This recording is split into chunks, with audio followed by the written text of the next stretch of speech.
Welcome to Mountain Strong. Today I am in Rockland, California. Our family left Anchorage, Alaska on Monday night. We spent basically all of Sunday night and all of Monday packing to the very last minute. Made it onto the plane with just seconds to spare, literally, and have been on the road ever since then. We have come to Oregon, where I left our family vehicle, and then driven south, stayed in Dunsmuir for a night, Dunsmuir, California, and have now found our way to Rockland, California. We are going to be working with one of the congregations in Sacramento here on Sunday, and just kind of taking it easy moving down south. We've had a lot of bad weather. I would have loved to have shown you some places either in Oregon or north of here in Dunsmuir, but for today, it's Saturday. Kind of got to the last minute here. Just going to have a little bit of a look around what really is not a park at all. We are standing on the hillside, just basically some undeveloped land, and just saw this scene out here. Thought it's a pretty good place to explore, and so we'll have a look at a few different places later as we shoot a couple of videos here today. But today we're going to be having a look together at Psalm number 142. Let's go ahead and read that now.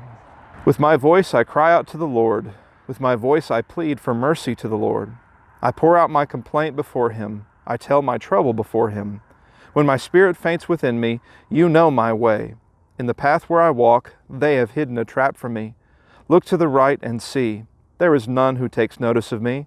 No refuge remains to me. No one cares for my soul. I cry to you, O Lord, I say, you are my refuge, my portion in the land of the living. Attend to my cry, for I am brought very low. Deliver me from my persecutors, for they are too strong for me. Bring me out of prison, that I may give thanks to your name. The righteous will surround me, for you will deal bountifully with me. You know, like many gospel preachers, I try to teach the importance of 1 Corinthians 15:33, that we cannot be deceived. Evil companions will corrupt good morals. And, you know, we uphold that truth and the need to surround ourselves with good people and good situations, to place ourselves in good environments. But the fact of the matter is that sometimes it just simply is not possible. There are situations we might find ourselves in, situations beyond our control, where we are not surrounded by righteous people, but instead we are surrounded by those who are faithless.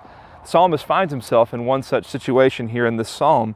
He pictures himself as being in prison. In verse 7, he says, bring me out of prison. I don't know if he's actually in prison as he writes this, or if he feels that he's in prison because of the kind of people who are surrounding him.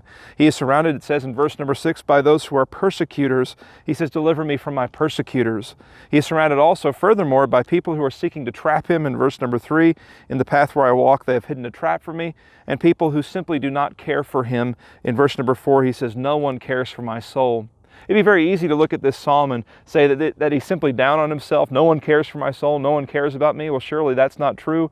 But I don't think that this is him being depressed as much as it is him acknowledging his circumstance or his surrounding. Because if you notice at the close of verse 7, he says, the righteous will surround me.